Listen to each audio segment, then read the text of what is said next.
Cancer বিষয়টা কি? Cancer মানে কি আপনারা বলতে পারেন? অস্বাভাবিক কোষ। তার মানে আমার শরীরে যে কোষগুলো আছে সেগুলো হচ্ছে স্বাভাবিক। যখনই সেটা অস্বাভাবিক হয়ে গেল তখন সেটা ডিজিজ। যখনই আমার গ্রোথটা হয়ে যাবে অস্বাভাবিক, সেটাকে আমি বলবো টিউমার। এবং আমরা এটাকে বলি মাস। মাস মানে হচ্ছে চাকা বা পিণ্ড। তো শরীরের যে কোনো জায়গায় এরকম অস্বাভাবিক, আমি নর্মাল হাতের টেক্সচার, এটা হঠাৎ করে এখানে একটা আমি দলা দেখতে পেলাম, তাহলে এটা হচ্ছে আমার অস্বাভাবিক। এখন এই অস্বাভাবিক কোনো কিছু হলেই যে সেটা ক্যান্সার সেটাও কিন্তু না। অস্বাভাবিক কোনো কিছু হলে সেটাকে আমরা প্রথমে বলবো টিউমার। টিউমার হতে পারে দুই ধরনের, একটা হতে পারে আপনার ক্যান্সার, আরেকটা হতে পারে নন ক্যান্সার। নন ক্যান্সার যেটা, সেটাকে আমরা কি বলি? সেটাকে বলবো লাইপোমা। আর যেটা ক্যান্সারাস সেটাকে বলবো ম্যালিগন্যান্ট। ম্যালিগন্যান্ট টার্মটাই হচ্ছে আমার যেটা ক্যান্সার সেটার জন্য অ্যাপ্লিকেবল। এমন কোনো জায়গা নাই যেখানে ক্যান্সার হয় না। হার্টে ক্যান্সার হয় না কারণ হার্টে ব্লাড সার্কুলেট করে, একেবারে সারাক্ষণ পানির মতো রক্তের প্রবাহ হয় বলে হার্টে ক্যান্সার সেলগুলো জায়গা পায় না, বসতে পারে না। এছাড়া সব জায়গাতেই ক্যান্সার হয়। সবচেয়ে বড় যে কথাটা মনে রাখবেন, যে ক্যান্সার যদি হয় পেইন থাকে না সাধারণত। কখন থাকে? যখন একেবারে স্টেজ 4-এ গিয়ে মানে টিউমারের অবস্থা ভয়াবহ হয়ে যায়, আশেপাশের নার্ভাস সিস্টেমকে ইনভলভ করে ফেলে, তখন সেখানে পেইন তৈরি হয়।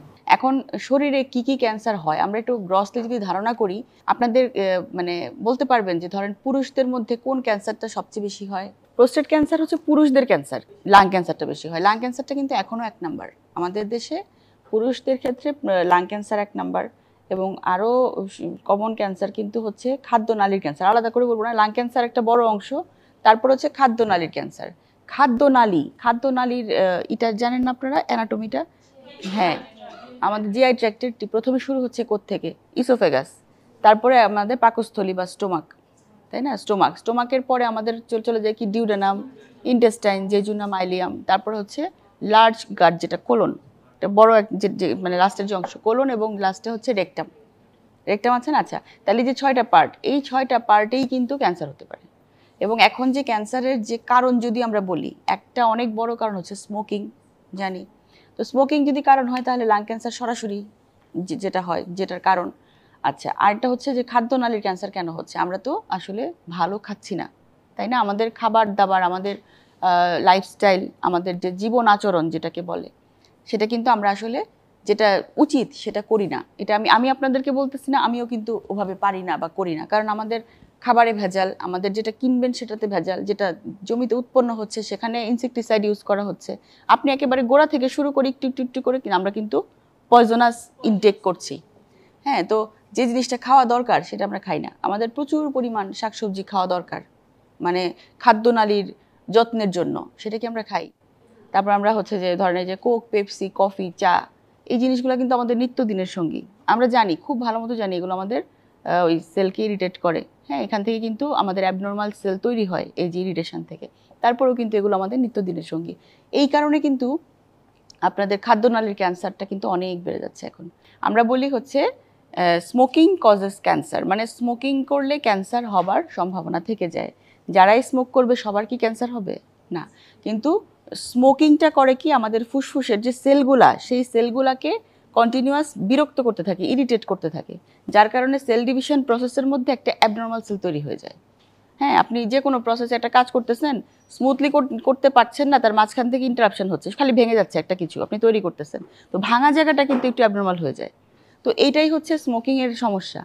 বা ধরেন স্মোকিং বলেন বা অন্য যে কোনো ফ্যাক্টর, যেটা হয় কি, একটা নর্মাল সেল ডিভিশনের মাঝখানে একটা ইন্টারফেয়ার করে। একটা ইন্টারফেয়ার করলেই হয় কি, আমার সুস্থ স্বাভাবিক যে সেল ডিভিশনটা সেটা হয় না, তখনই একটা অ্যাবনর্মাল কোষ তৈরি হয়। এবং অ্যাবনর্মাল কোষ একটা থেকে তখন 10টা, 10টা থেকে 20টা এভাবে করে তৈরি হতে থাকে। হ্যাঁ, আর আপনি যেটা বললেন যে যারা স্মোকিং করে না তাদের ক্ষেত্রে কেন হয়, স্মোকিং হচ্ছে একটা সিঙ্গেল কজ অফ ক্যান্সার। আপনি যখন আমরা বলবো যে ক্যান্সার কী কী কারণে হয়, হ্যাঁ, ক্যান্সার অনেক কারণে হতে পারে। একটা হচ্ছে আপনি ধরেন স্মোকিং, এরপরে আরও অনেক কিছু আছে, এনভায়রনমেন্টাল ফ্যাক্টর। যেমন আমরা কিন্তু বলি সূর্যের আলট্রাভায়োলেট রে, সূর্যের যে ক্ষতিকর আলট্রাভায়োলেট রে, হ্যাঁ, ইউভিবি, এইটা কিন্তু একটা বড় ধরনের স্কিন ক্যান্সারের কারণ। Food habit, lifestyle. লাইফস্টাইল বলতে কী বোঝাচ্ছি, এখানে কিন্তু আমরা ফিজিক্যাল এক্সারসাইজ করা উচিত ছিল, আমাদের ওজনের মানে শরীরের ওজন নিয়ন্ত্রণের কথা একটা বড় ইস্যু। আমরা কিন্তু ওজন নিয়ন্ত্রণ করি না, ওবেসিটি হয়ে যাচ্ছে। ওবেসিটি ইনডাইরেক্টলি, ওবেসিটি একটা কজ অফ ক্যান্সার। তারপরে আরও বড় কিছু কারণ আছে, একটা হচ্ছে জেনেটিক কজ, যেটার উপর আসলে আমাদের কোনো হাত নাই। আরেকটা ইস্যু হচ্ছে যে বিভিন্ন ধরনের জীবাণু, যেমন ধরেন কন্টিনিউয়াসলি যখন কোনো একটা ইস্যুতে মানুষ আক্রান্ত হয়, হ্যাঁ, আমরা বলি হচ্ছে ব্যাকটেরিয়া, ভাইরাস, ফাঙ্গাস, যে কোনো কিছু দিয়ে একদম লং স্ট্যান্ডিং ইনফেকশন থেকে কিন্তু ক্যান্সার হতে পারে। তাহলে এখানে ভাইরাসও একটা বড় ইস্যু, হ্যাঁ, ভাইরাস, ব্যাকটেরিয়া এগুলো। তার মানে ক্যান্সারের কারণ যে কোনো একটা না। ক্যান্সার নিয়ে কথা বললে মানে 10টা ক্লাস করলেও শেষ হবে না, এত কিছু জানার আছে। Thank you. আমি একটু খুশি হইতাম আমাদের সবার সাথে একটু ছবি তুলতে পারলে।